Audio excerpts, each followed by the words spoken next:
Mme Rakoutorville, explication.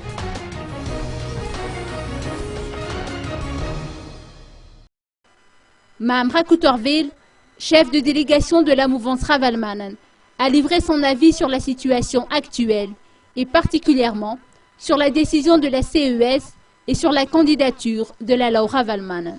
Écoutez, la mouvance Ravalomanen a été un peu surprise par cette décision de la CES qui est considérée comme un cas de force majeure, le fait que le financement international serait interrompu. Je dis serait parce que, comme nous l'avons entendu il y a à peu près une semaine, monsieur l'ambassadeur de l'Union européenne à Madagascar a déclaré qu'il n'était pas encore question de suspendre le financement pour le processus électoral, plus exactement le PACEM, à Madagascar.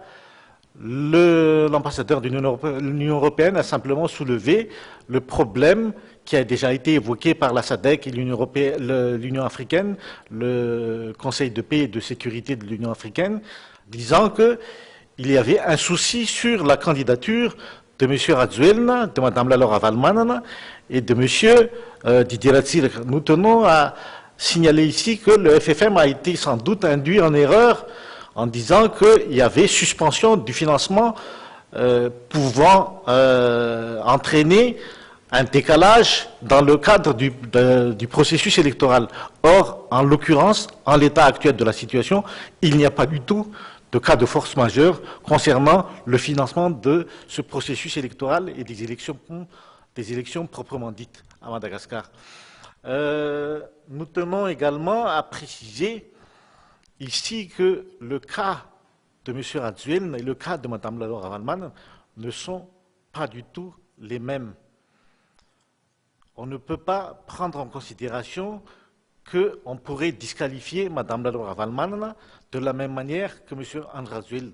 Nous tenons à rappeler ici que M. Rajoelina a fait une déclaration à la communauté nationale et internationale en janvier dernier, disant qu'il renonçait à se présenter aux élections présidentielles au nom de l'intérêt supérieur de la nation.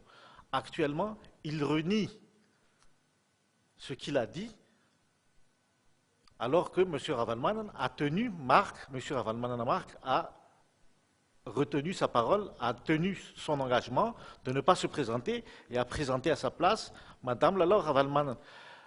Certains vont dire que M. Ravalomanen, Marc et accessoirement Mme Laura Ravalomanen ne représentent qu'une personne. Nous tenons à signaler ici que Mme Laura Ravalomanen est une personne citoyenne malgache qui jouit de tous ses droits civiques. Donc rien ne peut l'empêcher effectivement de participer à cette élection présidentielle.